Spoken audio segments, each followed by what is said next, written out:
Hello bro, Eid মোবারক। আর আজকে সারাদিন আসলে ঘরেই কাটছে, এই কারণে ক্যামেরা নিয়ে বের হওয়া হয়নি।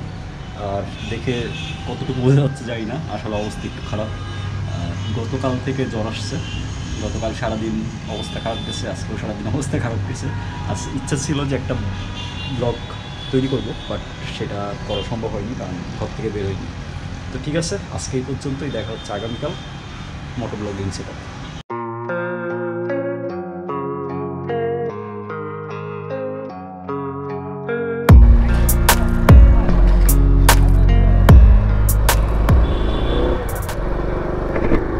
Hello bro, welcome to middle ক্লাসের আরও একটা নতুন ব্লগে আপনাদেরকে স্বাগতম। আর আজকেও ঈদ মোবারক জানানোই যায়, মানে ঈদের পরের দিন। তো সবাইকে আরও একবার ঈদের শুভেচ্ছা, ঈদ মোবারক। আজকে শরীর কিছুটা ভালো, এই কারণে আসলে এই সন্ধ্যার পরে বের হওয়া, কারণ দিনের বেলায় বের হয়নি, কারণ প্রচুর রোদ ছিল। কিছুটা ভালো বলছে এই কারণে, কারণ আমার জ্বর আসছে হচ্ছে ঈদের দিন আর আজকে তো ঈদের পরের দিন, 3 দিন হলো। তো জ্বর খুব বেশি না, মানে আমি যদিও জ্বর মাপিনি, মানে থার্মোমিটারে মাপা হয়নি যে কতটুকু জ্বর, বাট আমি যতটুকু বুঝতে পারছি তাতে আমার জ্বর খুব বেশি ছিল না গায়ে, বাট প্রচুর গায়ে ব্যথা ছিল, সাথে গলা ব্যথা, পিঠ ব্যথা, পায়ে ব্যথা, মানে গায়ের মানে শরীরের যা অঙ্গ প্রত্যঙ্গ আছে মোটামুটি সব জায়গাতেই একটা ব্যথা অনুভব করতেছি, যেটা খুবই প্যারাদায়ক। আর আমার মনে হচ্ছে আমি পাহাড় পর্বত ডিঙায় আসছি, এরকম একটা অবস্থা। তো যাই হোক, আজকে কিছুটা ভালো লাগতেছে। আর আমার এই মানে জ্বর ব্যাপারটাও আসলো অনেক দিন পরে, এই কারণে আমি এই জিনিসটার সাথে নিজের একদমই মানায় নিতে পারতেছি না।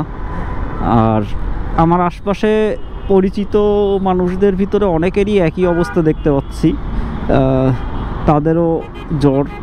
তো যাই হোক, আপনারা যারা আর কি মোটামুটি ঈদের এই টাইমটাতে ঢাকার বাইরে গেছেন কিংবা আবার ঢাকায় ফিরবেন, একটু কেয়ারফুলি থাকার চেষ্টা করেন, কারণ এই টাইমটাতে সবারই জ্বর হচ্ছে, এইটা অস্বাভাবিক কিছু না।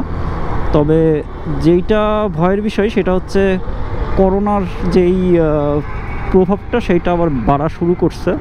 তো আমি জানি না আমার এই জ্বরটা আসলে, আমরা তো ধরেন টেস্ট ওইভাবে করা হয় না, যেটা সত্যি কথা, জ্বর আসছে ঠিক হয়ে যাবে। বাট আমরা যদি 100 জনের ভিতরে 100 জনই যদি টেস্ট করতাম, তাহলে আসলে প্রপারলি বোঝা যেত যে আসলে কতজনের করোনা হচ্ছে কি হচ্ছে না। তো আমরা যেটা হয় যে একদম ঠেকাই না পড়া পর্যন্ত টেস্ট আসলে করা হয় না। যাই হোক, এখন আজকে অনেকটাই ভালো লাগতেছে। এখন কালকের ভিতরে মোটামুটি ক্লিয়ার হয়ে যাইতে পারলে আমিও বাঁচি। তো এই হচ্ছে অবস্থা। আর এবারের ঈদ সব থেকে বাজে ঈদ গেছে আমার জন্য, এই কারণে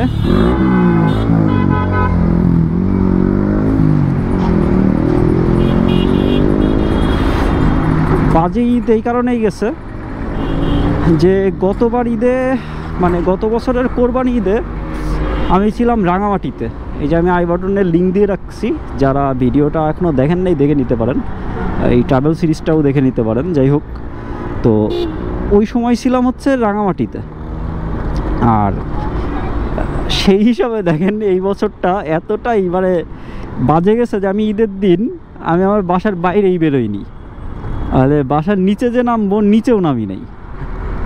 মানে এতটা বাজে কাটবে আমি আসলে মানে জানতাম না, মানে বুঝতে পারিনি আগে। ইনফ্যাক্ট আমার আগের দিন যখন গা হাত পা ব্যথা করছিল আমি পাত্তাও দিই নাই, আমি সারাদিন ধরেন বাসায় কাজ টাজ করছি, বিকালবেলায় বের হয়েছি ঈদের আগের দিন।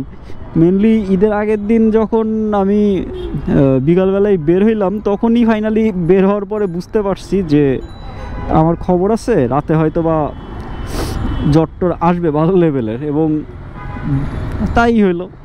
তো যাই হোক, ঈদ তো মোটামুটি গেল। ঈদের সময় ওয়েদার ভালো ছিল, এটা সবথেকে বড় কথা, বৃষ্টি টিষ্টি ওইভাবে হয়নি। আর একটা যেটা হচ্ছে যে ঈদের পরে আসলে চেষ্টা করব, মানে শরীরটা ঠিক হোক, তারপরে ঢাকার বাইরে যাওয়ার। 15 তারিখ না 14 তারিখ, যাই হোক, সিরাজগঞ্জে যেমন একটা দাওয়াত আছে ফ্রেন্ডের বাসায়, জানি না অ্যাটেন্ড করতে পারবো কি না, কারণ শরীরের কন্ডিশন খুব বেশি ভালো না। তো যাই হোক, দেখা যাবে, যদি আসি তো যাব, গেলে তো আপনারাও দেখতে পারবেন। তো ঠিক আছে, চলেন এখন আগাই, বাসার দিকে যাই। আর আমি আজকে ক্যামেরা আসলেই একদমই বের করতাম না, কিন্তু আমার কেন জানি মনে হচ্ছিল আমি আমার ডেইলি লাইফে যেই কাজগুলো করতে পছন্দ করি, কিংবা ধরেন যে কাজগুলো করতে আমার ভালো লাগে, সেইগুলো করতে না পারলে আমার আরও বেশি খারাপ লাগা শুরু করছে। মানে আমার মনে হচ্ছিল যে আমি আমার ডেইলি লাইফের কাজগুলো করতে পারতেছি না। এই কারণেই আজকে আসলে ক্যামেরাটা আমি অন করলাম, কারণ এই পাশে একটু আসছিলাম একটা কাজে, তো ভাবলাম যে না, ক্যামেরাটা নিয়ে বের হই। এই যে এখন যাওয়ার সময় যেমন আপনাদের সাথে একটু কথা বলতে পারতেছি, কারণ আমার সাথে আপনাদের কমিউনিকেট করার এই একটাই মাধ্যম, সেটা হচ্ছে এই ভিডিওগুলো।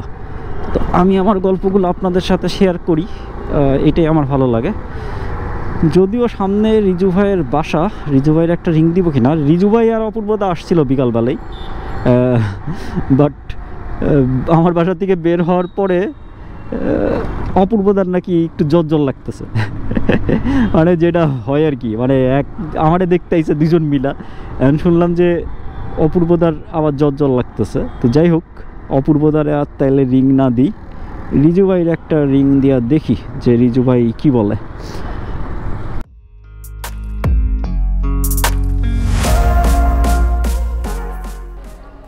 বস কাহিনি যেটা হয়েছে, জুস খাওয়ার পরে গেলাম চা খাইতে, চা খাওয়া শেষ করে এখন রিজু ভাই বলতেছে চলেন আরও কিছু খাওয়া দাওয়া করে আসি। তো আমাদের এই রিজু ভাই মানে খাদ্য বিশেষজ্ঞ, মানে খাদ্যপ্রেমিক। তো সে হচ্ছে খাইতে খুব পছন্দ করে এবং লোকজনের খাওয়াইতেও খুব পছন্দ করে। তো যেহেতু আমার জ্বর আসছে, মানে জ্বর ছিল, এখন একটু ভালো লাগতেছে, যাই হোক। তো সে বলতেছে তার একটা পছন্দের স্যুপ আছে, মাশরুম স্যুপ, তো এখন সে নিয়ে যাবে সেই মাশরুম স্যুপ খাওয়াইতে। তো ঠিক আছে, চলেন আগাই আর মাশরুম স্যুপ খাই, তারপর আবার আপনাদের সাথে কথাবার্তা হবে।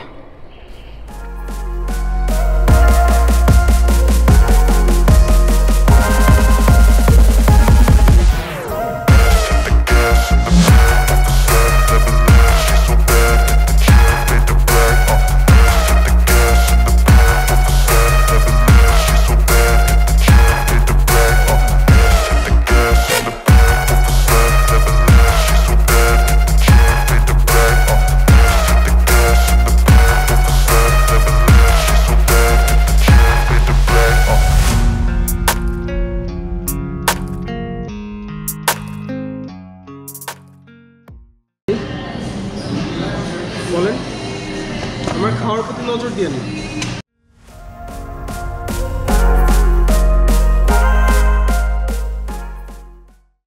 রিজু ভাই, ভাই এই যে ইবাদি নাই বুঝলে, মানে আপনি এখন অপূর্বদারে ছাড়তেছেন না, মানে ব্যাপারটা কি ঠিক ভাই? এখন আপনারা তো আমার কথা শুনে আমার কথা ঘুরতে নিয়ে যেতেছেন, আর ইবা নাই হেরে লয়ে আমি কোথাও ঘুরতে যাবো, হ্যাঁ এটা তো ভাই উচিত না ভাই। আপনি ভাই ঘুরতে যাবেন না, ভালো কথা। আপনি তো উল্টা খানে আছে, ঠিক আছে, আপনি হ্যাঁ আমার বাসায় তারও খারাপ, তো আপনাদের লগে আইতে চলেন না আমরা দিয়াবাড়ি ঘুরতে যাই। আমার দিয়ে আপনার ইমাজিনেশন অনেক বেশি ফ্লাই। আসলে আমারও এটাই মনে হইতেছে, বেশি ফ্লাই করতেছে। চলেন আমরা দিয়াবাড়ি যাই চায়ের দোকান খুঁজি, চলেন।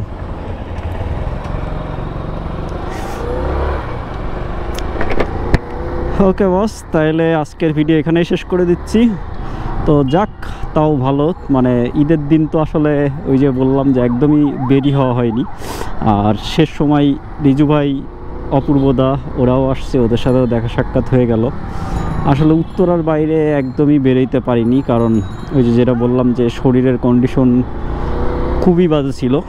আর আজকে একটু মোটামুটি ঠিকঠাক লাগতেছে, মানে বাইক রাইড করার মতন অবস্থায় আছে, এই কারণে আর কি বের হয়ে পড়ছি।